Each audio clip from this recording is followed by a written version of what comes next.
Welcome to Aches and Gains, a weekly talk show covering all aspects of pain and pain relief. I'm Dr. Paul Christo, pain specialist at the Johns Hopkins University School of Medicine.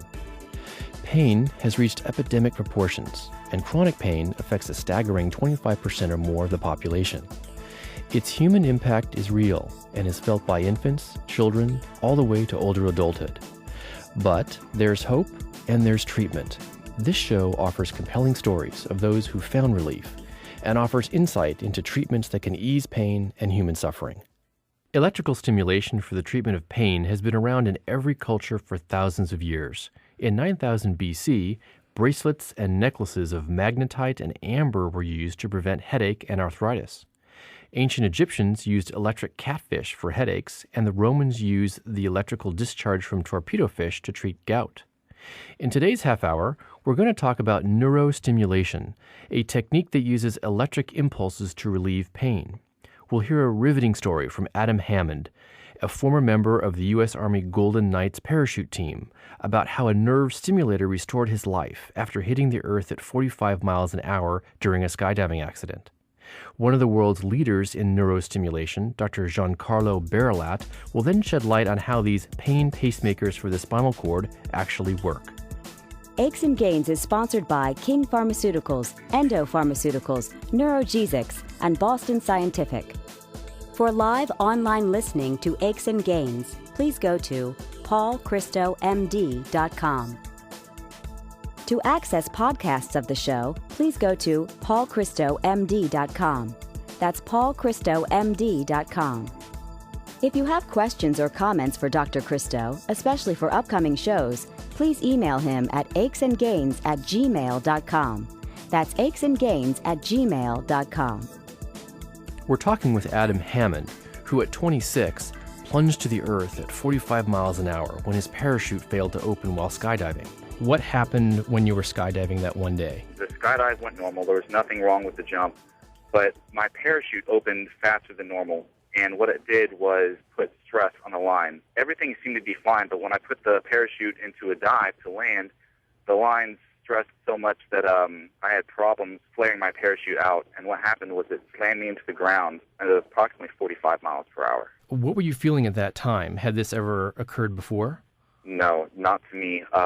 Instinct took over, I guess. I tucked up to the ball and turned my body to the right to take the impact on the right side of my body instead of taking it at the front of my body, which probably would have killed me instantly. I mean, it seems like you were lucky to be alive. Yes, sir. Did anyone expect you to live after that accident? No. I had a severed femoral artery and a torn aorta, so the doctors told my parents not to expect me to recover from this at all. In addition to those injuries, what happened to your back when you plunged to the ground at 45 miles an hour? I had shattered my lower back, everything from the L4 through my sacrum, and there was a lot of nerve damage done. They didn't even think I'd walk again. So after the accident, you were immediately sent to the hospital? Yeah, as soon as I hit the ground, they had an air medevac en route. So about 30 minutes after I hit the ground, a helicopter had landed and had me en route back to a trauma unit. Tell me a little bit about the kind of pain that you experienced due to the surgeries and then after that. It was always a constant pain. Nothing ever got rid of it. It felt like someone was constantly sticking a sharp knife into my tailbone and lower back. And the more I moved, the more someone kept stabbing me. It was the most painful thing I've ever dealt with in my life. I was stuck into a wheelchair for about a year, and if we were going anywhere farther than a quarter of a mile, I couldn't walk farther than a quarter mile, so I had to rely on a wheelchair as well. What type of limitations or life changes did you encounter in terms of relationships with your family, with your friends, spiritual changes, for example, as a result of the pain that you were experiencing? Well, I've always been a real spiritual person, and I've got the best family and the best friends in the world. It didn't matter what my life was like before the accident or after the accident. My friends were there, and I think that was a big part of me getting better was the support system that I had. Did you have a pivotal person in your life that sustained you through the accident and through the pain? Probably both of my parents. And what did they do to help you get through it? I couldn't be left alone for the first part of my recovery just because I couldn't even move myself. So they were always there right beside me every single day just to make sure I was getting the care that I needed. I've talked to several patients with pain, and a lot of them describe depression and anxiety and isolation and a lot of emotional upset that occurs as a result of having pain. Did you experience any of these feelings? I mean, my life as I knew it was over. I was living on a couch, from bed to couch every single day for about a year. It was one of the hardest things I've ever had to deal with in my life. I'm Dr. Paul Christo, and this is Aches and Gains. When we return, we'll hear how Adam's life was given back to him by a surgically implanted device called a Neurostimulator, a small machine that uses electrical impulses to prevent the transmission of pain signals to the brain. Aches and Gains is sponsored by King Pharmaceuticals, a leading pharmaceutical company focused in specialty-driven markets, including pain management, and dedicated to improving and protecting quality of life for people around the world. If you have questions or comments for Dr. Christo, especially for upcoming shows, please email him at achesandgains@gmail.com. That's achesandgains@gmail.com. Tell us about this neurostimulator that transformed your life. I finally found a wonderful doctor through my back doctor in Charleston, West Virginia, named Dr. Tim Deere, and he had this device that was getting ready to come out called the Eon Mini, and thought that I was a great candidate for implantation. And I went through a 3-day trial period just to see if that kind of device would work for me, and I saw results immediately from when they turned that device on. Could you describe what it is that you were trialed with? The trial device is basically an external version of the main device, and it's just a battery pack that you would wear around a belt. And there's 2 little wire leads running up into my spinal cord for where my pain was. And I had it for about 3 days, and I could turn it on and off and adjust the power settings as well. And after the 3-day trial period, I came back down to see the doctor, and he asked how it went. If it went well, they would take out the device right there in the office, and that was not painful at all. And after I told him what I was feeling with this device, he thought I'd be a great candidate for the regular device. So the device is sort of like a pacemaker, but for chronic pain. It's a pacemaker for your spinal cord, basically. It's called a spinal cord stimulator, correct? Yes, sir. So you had the trial, and it was successful in the sense that it reduced your pain in the low back and the tailbone area specifically? Absolutely. From just the trial period, I was walking twice as far and sitting twice as long in that 3-day period with just the trial device. Wow, that is incredible. Do you feel like it sort of gave you your life back? Absolutely. When I was implanted with the regular device on August 5th of 2008, they turned the device on a couple days after I had it implanted just to make sure that all my wounds had healed from the surgery. But from the time that they turned that on, and then from the checkups and then adjusting the power settings as I needed it to, I had my life back immediately to the point where I was able to do rehab the way I wanted to do rehab. I could lift weights the way I wanted to lift weights. I went back to college, and this past February I started skydiving again. I imagine that you were pretty depressed after the accident, and you mentioned that your life was over. How did you feel after the neurostimulator was implanted? After I had the device, all the depression was gone because that device had given me my life back. There was absolutely no limitations that I have now that I didn't have before. So I could do everything I could before the accident I can now. So that depression just flew right out the window as soon as I could start walking again without pain. When you had experienced pain and you were in a wheelchair, were you able to talk to others who had similar pain and learn from them and gain hope from them? There is a network out there, but I had not known about this network until after I was implanted with the device. So if I had any advice for anyone that is going through chronic pain right now, it's go to the National Pain Foundation's website, and there is so many people out there that are living with chronic pain. I went through 3 or 4 different doctors before I found the right one, and each doctor that I went to said that they were the best in the field and that they didn't think there's anything else they could do for me. I didn't take no for an answer. I continually seeked out different doctors for different help, And I basically took my pain into my own hands. Don't take no for an answer. Take your pain into your own hands and seek out those doctors and those other support networks to help you get through this. Fantastic. Well, listen, Adam, thank you very much for sharing your story with us.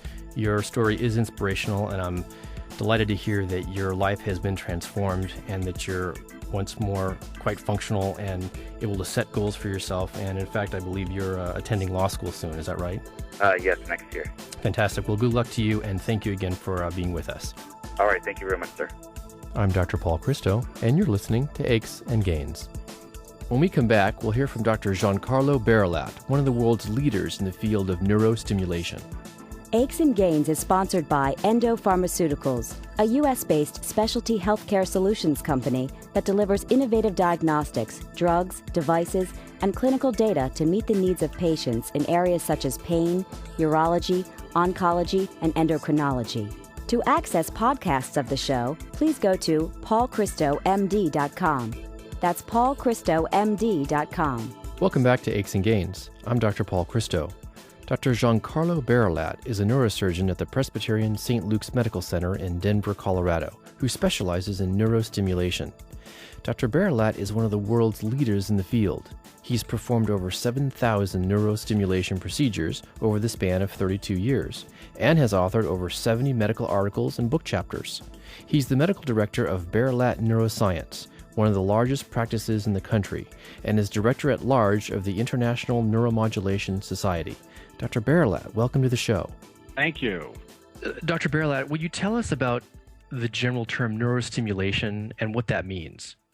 Neurostimulation means that we are applying electricity to the nervous system, either the brain, the spinal cords, or the nerves, and we do this through devices that we implant directly on those parts of the nervous system. Many of us are afraid of electricity because high doses can be very painful or even deadly, but this never happens with neurostimulators. First of all, the doses are extremely small. Second, we can regulate the output of the device to match exactly the needs of the patient.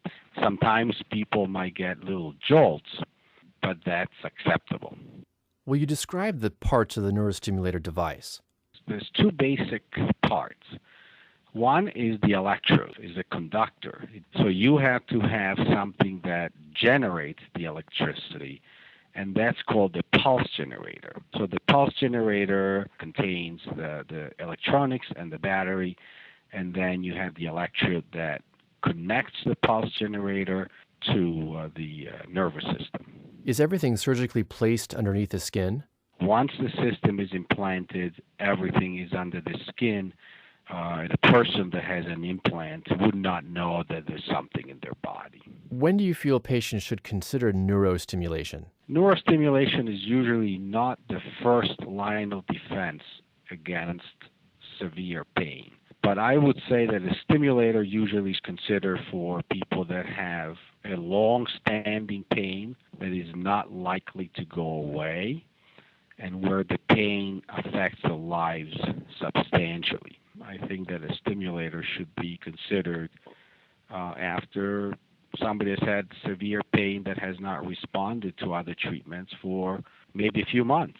The problem is that I see people that have had for years or decades before they're considered for the stimulator, and that might be too late. Indeed, many of us who implant neurostimulators wait for other therapies to fail before offering this treatment. Do you feel that we should offer neurostimulation earlier? In the current thinking, one would want to see somebody be on narcotics for a long time before considering a stimulator. But I don't think that should be the case. I think that particularly for young people, taking narcotics for years is very, very damaging to the body, probably much more than what a stimulator would do. And so I think that a stimulator should be offered earlier in the process. There are several FDA-approved uses for neurostimulation, like low back pain and shooting leg pain, failed back surgery syndrome, complex regional pain syndrome, and multiple back surgeries. In your experience, how effective do you feel this device is in relieving pain? The yield of spine surgery helping decreases dramatically with a number of surgeries. And there are some situations where actually a stimulator should be considered instead of back surgery. There are situations where somebody is suffering from severe sciatica, which is not due to a herniated disc or a pinched nerve, but is due to the fact that the nerve is irritated. In those instances, surgery very seldom helps, where a stimulator could be a major help. I'm Dr. Paul Christo, and you're listening to Aches and Gains. When we continue, we'll get Dr. Baralat's guidance on the difficult decision between neurostimulation and spinal surgery. Aches and Gains is sponsored by Neurostimulation, a biopharmaceutical company focused on developing and commercializing novel pain management therapies. For live online listening to Aches and Gains, please go to paulchristomd.com. paulchristomd.com. Welcome back to Aches and Gains. I'm Dr. Paul Christo. We're joined by Dr. Giancarlo Baralat, one of the world's leaders in neurostimulation. As a neurosurgeon, you're in a fantastic place to advise patients on whether they should consider spine surgery or the neurostimulator, given that you do both procedures. What is your particular suggestion for those who are really struggling with this decision? Most neurosurgeons don't really understand the difference between what we call the regular pain, which means that something is pushing on the nerve, versus what we call neuropathic pain, which means that there is an electrical short in the nerve. Because I do both spine surgery and I also deal with the neuropathic pain, I'm often in a good position to counsel the patients. But I would say that if somebody has a lot of pain going down the leg and a substantial part of that pain is felt as a burning pain, that person is more likely to do better with a stimulator than with spine surgery. That's really helpful information. Dr. Baralat, will you walk us through the process from the moment a patient enters your office until the neurostimulator is implanted? I spend a lot of time with the patients. Many times these are difficult situations. It's a last hope. So I want to make sure that I understand not only the type of pain that they have, but also the person itself. If I think that the person is a candidate for a stimulator, then we send them for a test trial, because even though I can kind of predict if the stimulator is going to help or not, we need to prove whether it's going to help or not and how much it's going to help. The test trial consists of implanting the electrodes for a week or 10 days. The electrodes are implanted temporarily. They come out through the skin. So during that stage, there is something coming out through the skin. And the patients can get a feel for what the stimulation is doing for them and can decide whether the help that they get is enough to warrant the next step, which is the surgical implantation. And what happens at the end of the trial? So at the end of that week trial, the leads are pulled, and then if the patient responds positively, then we schedule them for the second stage, which is the surgery, where the electrode and the pulse generator are implanted, one under the skin and the other one in the spine or on the nerves. And that's a surgical procedure. It has to be done in a sterile environment and most of the time in the operating room. Some of my patients are afraid that a lack of pain will mask a worsening of their condition. What do you think? No, that's not true. So if somebody has a worsening of their condition, they will have a different pain and they will know that things are getting worse. Dr. Giancarlo Berlat, thank you very much for joining us today. My pleasure. Thank you very much, Paul. I'm Dr. Paul Christo, and you're listening to Aches and Gains. Tune in next time when we explore another interesting topic on Aches and Gains. Aches and Gains is sponsored by Boston Scientific, a leader in microelectric implantable technologies used to treat chronic neuropathic pain. Neurostimulation, a biopharmaceutical company focused on developing and commercializing novel pain management therapies. Follow Aches and Gains on Twitter at Dr. Paul Christo and like us on Facebook, Aches and Gains. Aches and Gains is also available live online. If you have questions or comments for Dr. Christo, especially for upcoming shows, please email him at achesandgains@gmail.com. This is a question from Drew in Charleston, West Virginia. I had spine surgery in my low back 2 years ago. I now have pain in my low back, shooting down my right leg. It's worse when I stand up and try to lift anything. I'm taking Motrin and doing physical therapy, which my primary care doctor told me to do. It helps, but not enough. Dr. Christo, what can I do next? Drew, you have what experts call failed back surgery syndrome. It's not a real good term because it doesn't mean that the surgery failed you.